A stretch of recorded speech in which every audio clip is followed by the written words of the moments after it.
Well, good afternoon, everyone. I'm really happy to be here with you. Thank you, Kodo, and it's good to see you, at least your avatar, Roshi.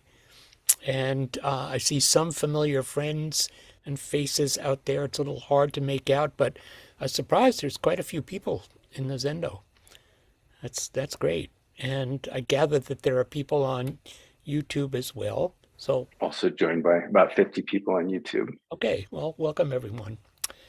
So, I think I will. I'm going to sing you a song, but I think I'll close with it if that's okay. And it's relevant to what I'm going to speak of. So I have a book that came out a couple months ago that's called Turning Words, Transformative Encounters with Buddhist Teachers. And I'm not gonna read exactly. I'm gonna sort of read and extrapolate from that because the reading is rather dry. But it's a collection of stories, so I can do it as storytelling. But first, I want to say something about what are we talking about when we're talking about turning words. And these are the stories in this book are encounters that I've had with quite a number of teachers over the last 40 years. And they have each one of these encounters is a kind of waking up experience. It's turned me. In Instructions from the Cook, Instructions to the Cook, Dogen Zenji says, he speaks of Zen practice as the way to turn things while being turned by things. And I wrote, the world is always turning, unfolding. We are turned by turning words like the ones I offer in this book. Then each of us is responsible to turn things, to harmonize the world. We keep the world moving. We keep the world turning. It's our efforts that make that happen. It's not a question. It's not just sitting here and letting things happen to us. It's taking the constant turning of our practice and moving it out of the temple gates and taking it out into the world. And it's also, as many of you know now, it's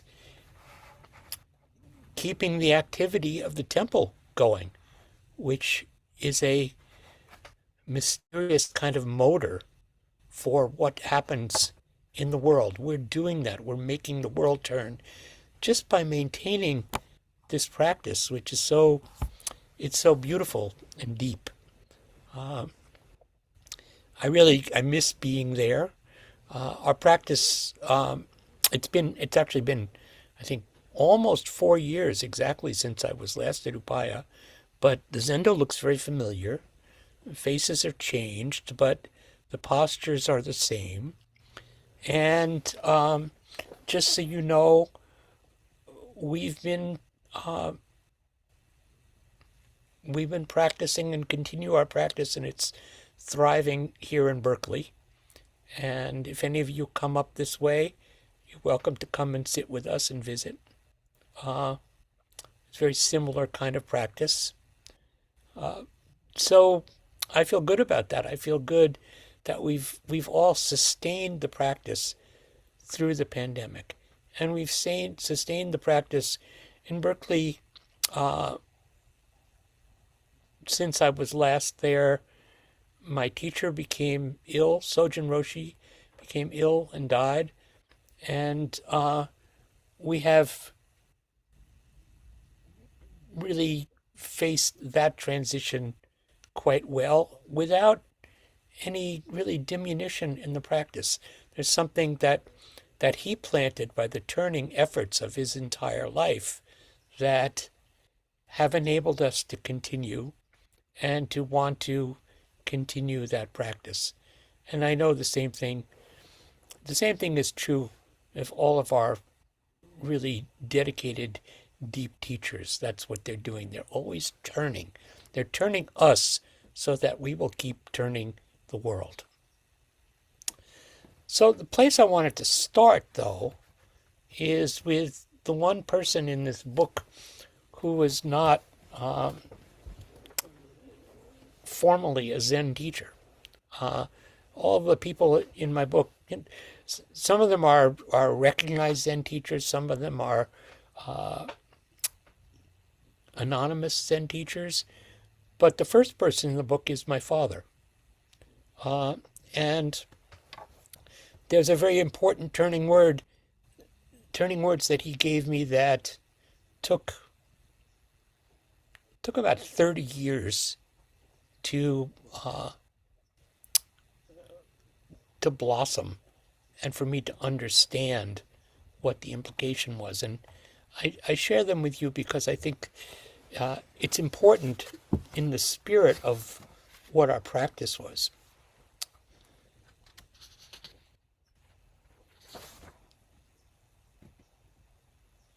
I did not have an easy relationship with my father, and but he was a very good person. He was a very kind person that people loved. But I think the arc of my life was troubling to him. I was, in his eyes, there was something else I was supposed to be doing that I wasn't doing. But the fundamental thing comes out in this story. It must have been the summer of 1972 when my father and his second wife, Adele, spent several days in San Francisco. They were returning from a trip to the South Pacific where they had visited remote areas in what we would now call adventure travel. Well, they were in town. At the time, my first marriage had moved from couples counseling to separation strategies. Sadly, it seemed that we were not destined to grow up together. We were pretty young. We were like, at that point in 72, we were like 24. So my wife and I, we had decided to part ways, but this was not something we wanted to share with my father.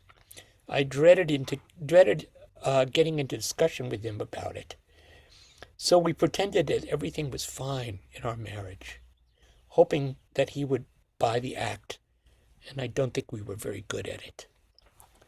So here I come to the turning words. One afternoon during this visit, my father and I, just the two of us, were driving north from Palo Alto, where he had been visiting some old friends. He was driving, and I was taking in the view. He turned to me and asked, "I want to know, are you happy?" This was one of those impossible questions. It stung me because first, I had no answer, and second, the answer was no. I don't remember my exact response, but it was something to the effect that happiness was not my standard or goal in life. I said, being happy is not so important to me. I want to be of use. That is how I want to live. And that was my belief. But his question has lingered for the last 50 years. Are you happy? The impact of my father's words were not sudden. The turning came very slowly, and I understood that we were both right. The point is to find happiness in the act of serving others. If joy or happiness is absent, then being of use is marked with a kind of grim determination. If utility is missing from happiness, then it is easy to fall into a kind of soft focus narcissism. Fortunately, he let me figure this out for myself. Actually, I'm not sure that he could have articulated how this all fit together, but I am grateful for the leading question. Many of the teachers that I have encountered, including the ones in this book, bring a lightness of spirit to the work of saving sentient beings. Their joy and ease enlighten and enliven those who meet them. They take their work seriously, but they don't take themselves seriously. So as they go through the world, there are no barriers to their happiness. They laugh a lot. And I've really noticed that. Maybe you've noticed that about some of your teachers. My teacher, Sojun, laughed a lot. His Holiness, the Dalai Lama, laughs a lot. Suzuki Roshi, if you listen to his recordings, he laughed a lot. All these teachers, there's a buoyancy and a lightness to them that goes along with the steely determination of their practice. And I just want to encourage you, make sure you can't create this happiness. You can't create this lightness, but you can open yourself so that it can emerge and lift, so that it can flow through you. And when it flows through you, then it communicates to other people. So that's a teaching, and it's really hard to sustain that teaching in these difficult times. These are times that I think that coming out of the 60s and the 70s, many of us of that generation had a fundamental sense of optimism and hopefulness, and were witness to enormous changes. And, we thought that things were going to keep changing in these, shall we say, progressive ways. At the same time, there were many prognosticators around who were very clear about pointing out what the hazards and dangers and existing challenges of our society remained in place. And that's been the case. And, it's peculiar to live in a retrograde time. When we were growing up, I think certainly the social conditions of racism, of gender oppression, and other manifestations of social backwardness were quite visible, and we all lived in the shadow of nuclear annihilation that was very near to the surface of our minds, particularly as young people growing up in the early 50s, after World War II, after the U.S. bombing of Hiroshima and Nagasaki. We grew up in the shadow of nuclear weapons. The nuclear weapons are still there. We're still in their shadow. But in addition to that, we have something that was only dimly on the horizon. Certainly the climate emergency that we're living in and that we're passing on to our children. So how do we face that with a buoyant energy? That is really a challenge for all of us. And it brings me to something that sort of another teaching, that this one that I received from my teacher, Sojun Roshi. So I came to Zen twice. I came to Zen in 1960, in the summer of 1968, after I had been part of the university takeover at Columbia. I think Roshi Joan was there at that time also. And we came out to California fleeing just the trauma of that experience. And we just thought that, California was the promised land, as Chuck Berry called it, actually. And so we came out here for the summer, and I began sitting we wanted to find Zen, so we found it at Berkeley Zen Center and at San Francisco Zen Center that summer. But then I wasn't able to sustain it, and it sort of dropped away, but some seed was planted. And I came back to it when I had sort of run out of script in my life in the early 80s. And I just didn't know what I was supposed to do to go back to that desire to be of use. At that moment in time, I couldn't see what it was that was going to be useful that I could do. And it was, that was a kind of hellish experience. And gradually,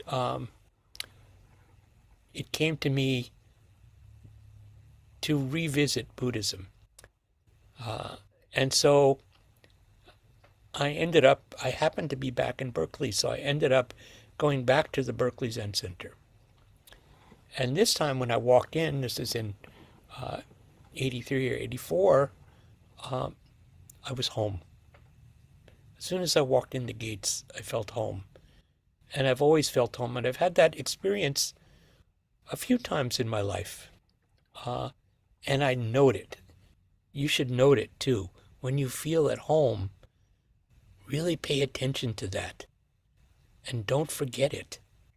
And that's at home in a place. Maybe that place is Upaya, I hope. At home in the work that you do.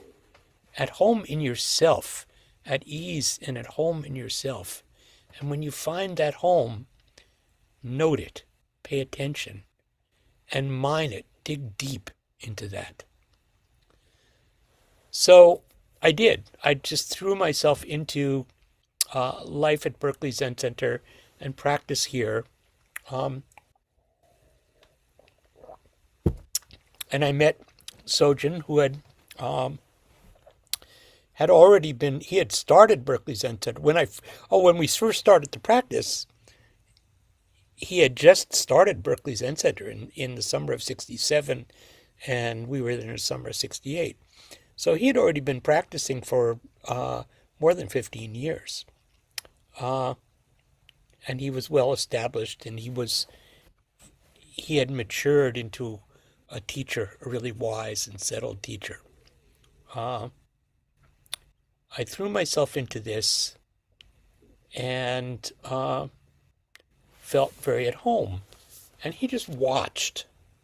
He just watched me. And I'm going to... So this is the teaching. It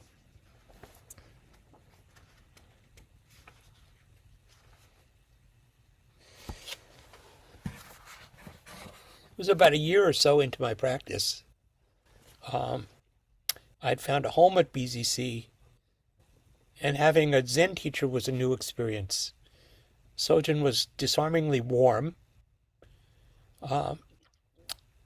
despite the heat that he could convey with a backward glance or the insistent tapping of his foot if you dragged the beat on the makugyo or the drum during service.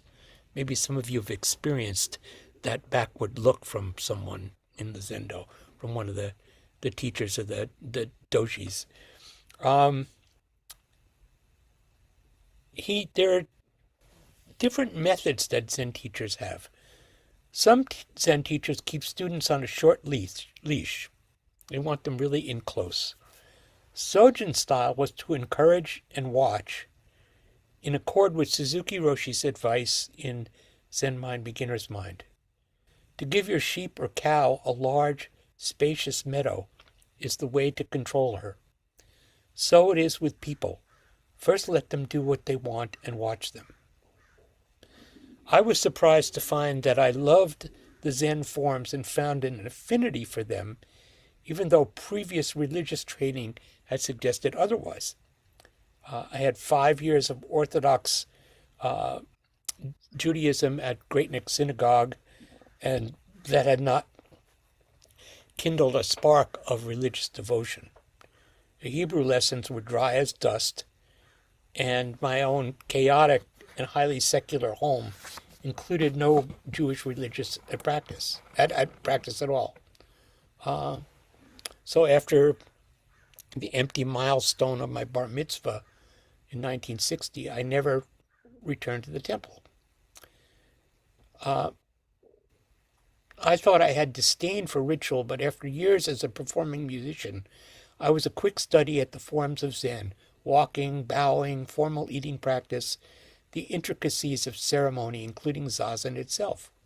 I could see how things in the Zendo work together, the flow of time and space. I watched Sojun carefully and saw his naturalness. He was very much in his body, and I was not. There was nothing inflated or egocentric in the way he moved in the world. In and out of the Zendo, he seemed to walk right down the middle way, not offhanded, never stiff but flexible. At the same time, an ungainly creature appeared from the depths of my personality. It must have been lurking there, waiting for conditions to give it life. This creature was a perfectionist. He was judgmental, impatient, and talked too much. He thought he was smarter than others, and suffered because of that. As I learned more about the various jobs and positions others held at the temple, I was critical of how they performed. I found myself getting into other people's business. On a psychological level, I feared loss of control. If I could not fix the situation at hand, I would be hurled into the void, lost. In time, I got the message from some people that these critical tendencies of mine pissed them off. I can't blame them. Meanwhile, Sojun let me roam and ruminate, watching patiently. I like Suzuki Roshi's metaphor of a cow in a pasture, but at BZC I often felt like a bull in a china shop. Sojun sat unmoving, like a frog, watching me, not reacting. Then one day he pounced, swallowing me whole with a bottomless teaching. Let things fall apart.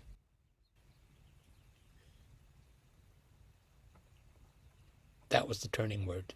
Let things fall apart. I understand that each of us must decide when to let things fall apart and when to work as hard as we can to ensure survival and allow for new things to arise. Letting things fall apart too easily leans towards resignation and laziness. That's not what Sojun had in mind. And trying to hold on to the present moment is simply impossible. This teaching was given to me as medicine to bring me into balance. Sojun might very well tell another person in another circumstance the opposite. I think of something else Suzuki Roshi said. The most important point is to accept yourself and stand on your 2 feet. This is where I try to live. To simply let go and be myself moment by moment. To fall apart and come together. To come together and fall apart. As I'm listening to my elders, and the elders from all kinds of traditions in the face of the climate emergency,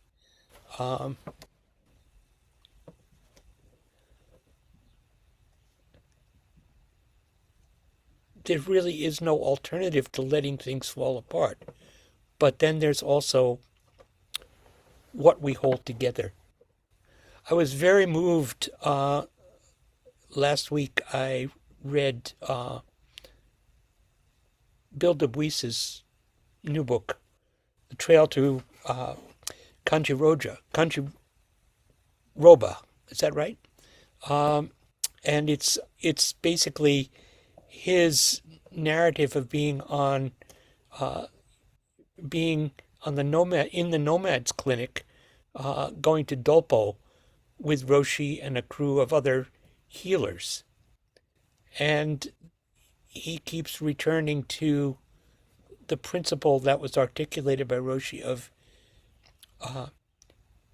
cure, not care. So cure, not cared, in a sense to me means accepting the reality that things fall apart. I'm sorry, care, not cure. That's backwards. Thank you, Alan. I was Thank you. going, Wow, no. wow. No, That's care, all not right. cure. Okay, Ah, scratch that. We have to correct the tape. To care for the circumstances, to care for all the people, and recognize that cure is not always possible. In fact, it's often not possible. It may not be possible for our environment. It may not be possible for our world. But the cure, the care, is to suffuse love over the entire world, to care for everyone in whatever circumstance they're in. So this fall apart that Sojun was teaching, the implicit message behind that was, how can you care for everybody? And behind that is, can you care for yourself? Which then, if we're going around full circle, comes back to, can you find some joy? Can you find the shoots of joy coming up through the soil, even in a place of destruction? And to care for it. It makes me think of some years ago, I think 1994 or 5, we had a Buddha's birthday celebration at the Nevada nuclear test site. And we had it out in the desert. We set up an altar. In this place that had been bombed on the surface and underground, and there were all these sort of concavities and craters, and there was all this electrical equipment, that had been lying around for 40 years, wires and cables and boxes all lying out there in the desert. And one could see that.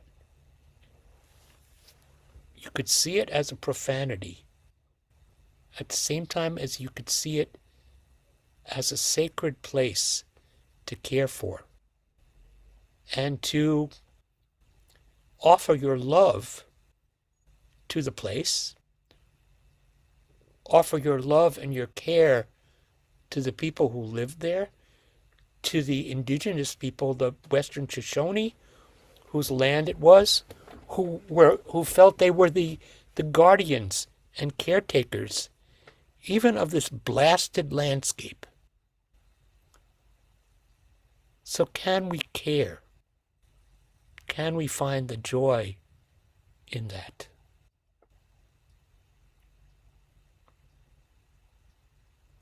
This is our challenge. If it's okay, I'd like to sing you a song, and maybe Koto, do we have a few, if I sing this song really fast, do we have a few minutes for question and answer?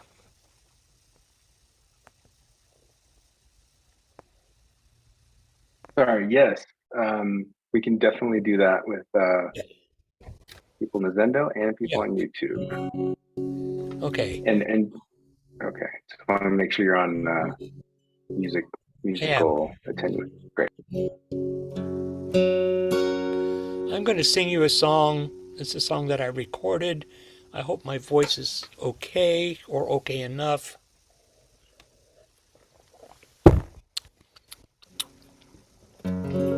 applies to our ancestors. It applies to the people in my book, and so much that we experience. It's written by Bernice Johnson Reagon of Sweet Honey in the Rock. It's called They Are Falling All Around Me.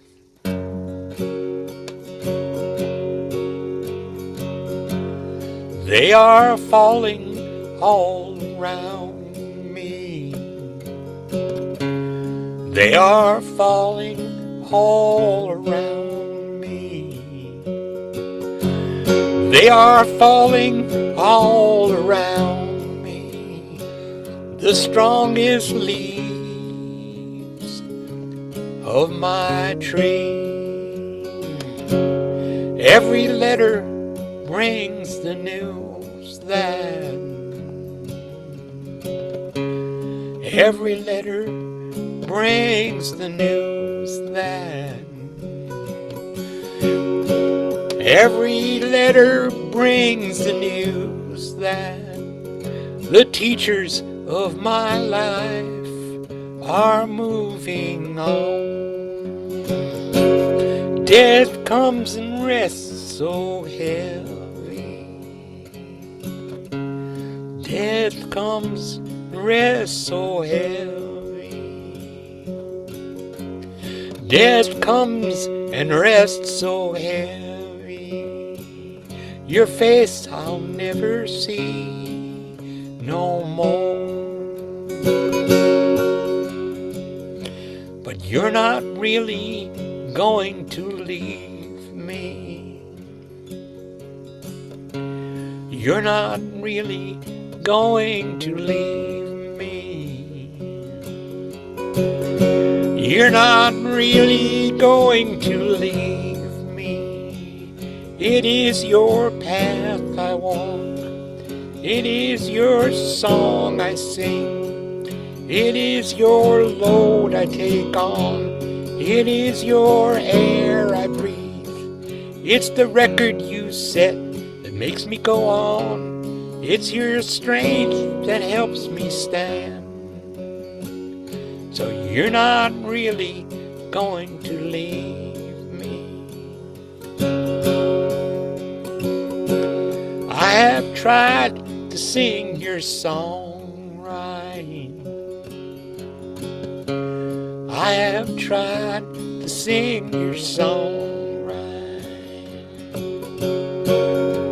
I will try to sing my song right. Be sure to let me hear from you.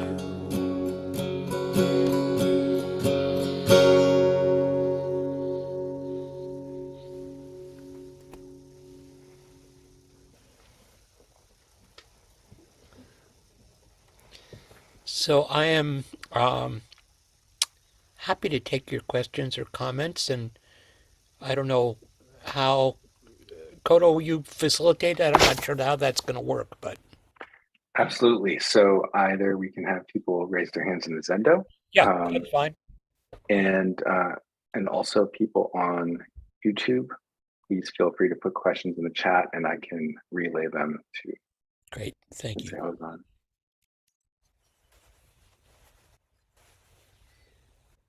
So Mike, since I can see you, just wave your hand if anyone in the Zendo wants to have a question there. Or a comment.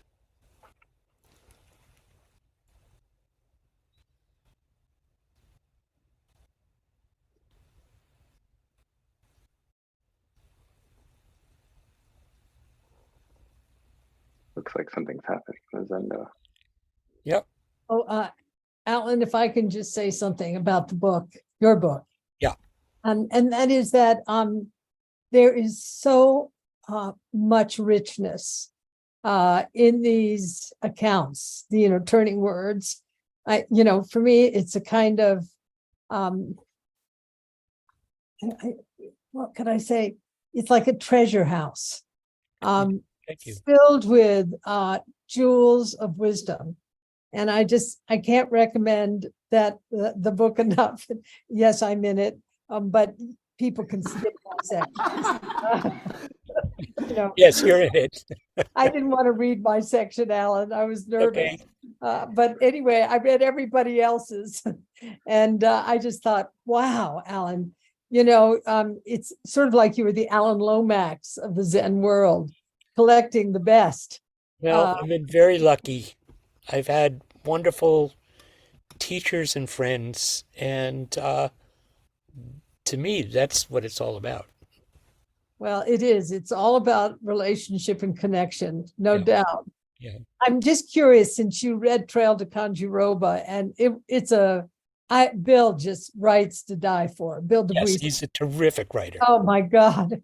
And on the trail, he would have these little notebooks in his pocket, and he'd just sit up there at 12, 13, 14, 15, 16,000 feet, just down in the dust taking notes, as the llama gears flew overhead and, the yaks passed by. He was really, and he's a great storyteller on the trail too. But I'm just curious, aside from care over cure, was there another kind of pith piece that you took away from the book?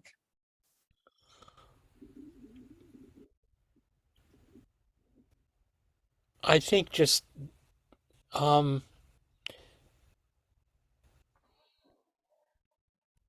he communicates that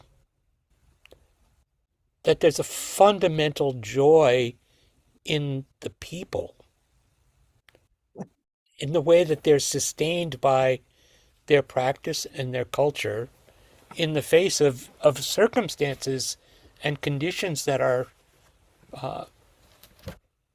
you can imagine them beating someone down. Yeah. And yet,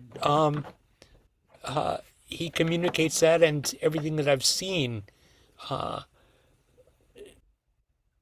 there's a really an openness to experience and a willingness to let things fall apart that was very resonant with me.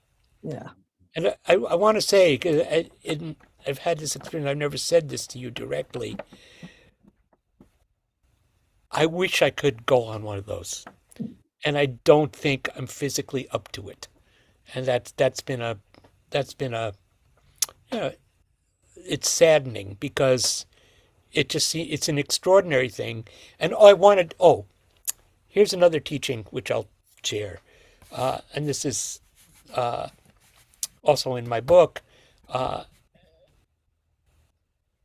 Sojun Roshi asked Suzuki Roshi, "What is nirvana?" And Suzuki Roshi said to him, "Seeing one thing through to the end."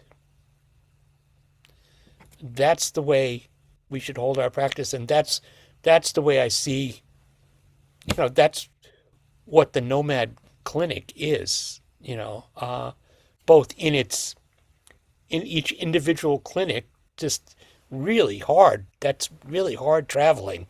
But then to sustain that over so many years, that's nirvana, even though there are many samsaric moments that I'm sure you experience. Thank you, Alan. Thank you. I really can't wait for you and others to see this extraordinary film out into the heart of the mountain.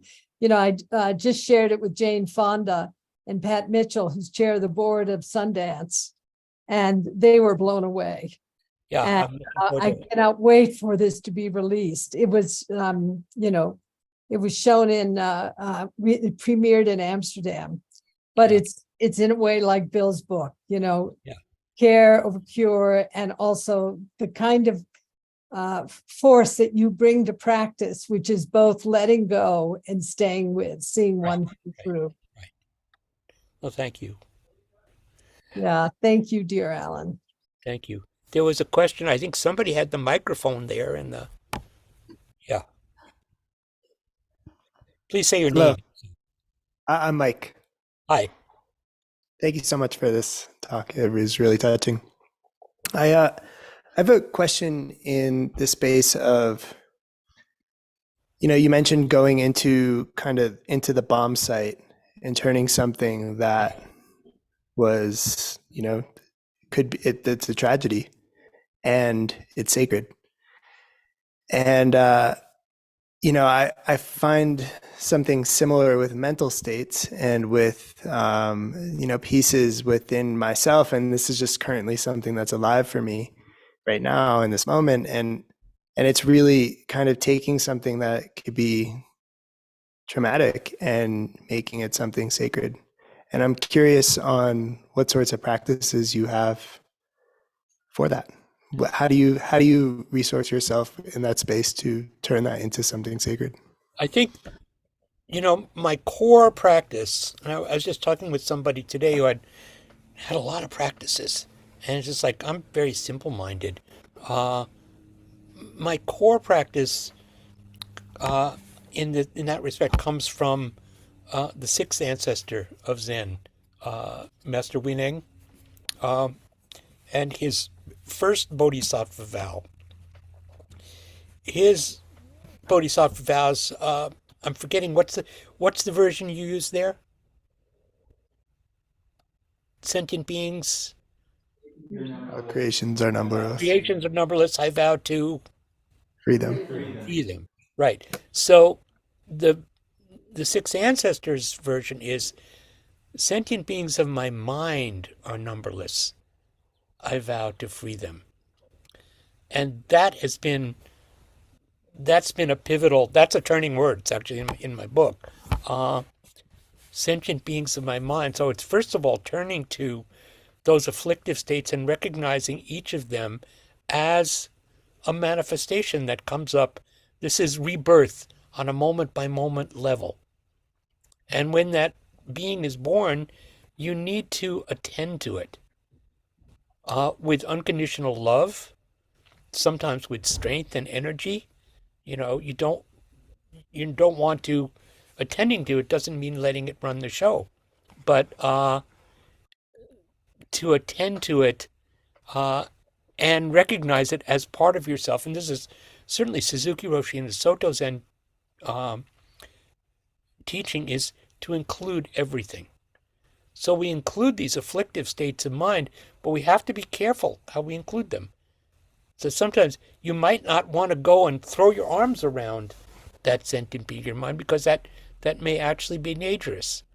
So you have to find the appropriate way to be in relationship to this creation of your mind. And in the same way, we have to find the appropriate way to be in relation to this, the desecrated areas, so-called desecrated areas of our planet. These are also these are things we have created. And so when you talk about sentient beings of your mind, also right now, you are a sentient being of my mind, and I am a sentient being of your mind. So it's not just what's in this bone of this skull of bone. It's also the larger reality of being, which includes all of whom are sentient beings of your mind. So that's a start. Yeah, thank you. Appreciate it. Noah, you can tell me when we need to end. It looks like it's about Yes, it's about time, and there weren't any questions from Okay. YouTube. So Well, thank you all, and sooner or later I'll be back out there. I thought it was going to be August, but maybe it'll be in the winter. I hope so, Alan. Yeah. yes, thank you so much, Alan. Go ahead, Roshi. I just thanked Alan, and I miss you. Miss you too. Soon again, we're not getting any younger. No. And I'm just finally, I wish we had walked those mountains together. Yeah, in another life. Yeah. So do you close with the Bodhisattva vows? We will. Just a couple of things before we do. Yeah. Thank you so much, Sensei Alan, for that talk, and I also hope that your words and your song fills our Zendo again soon. this Sunday, July 8th, please join us for Hidden Lamp online with Reverend Zenshin. This week's koan is Deepa Ma and the Thief.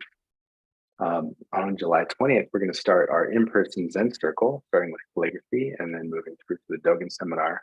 That's full in person, but you can join us online for the Dogen Seminar, the July 28th to the 30th, with Sensei Kaz, Tanahashi, Stephen Hine, Ruth Azeki, Roshi Henry Shukman, Roshi Norman Fisher, Roshi Kathy Fisher, and our very own Roshi Joan, all talking about Dogen. So that's going to be fantastic. Please join us for that.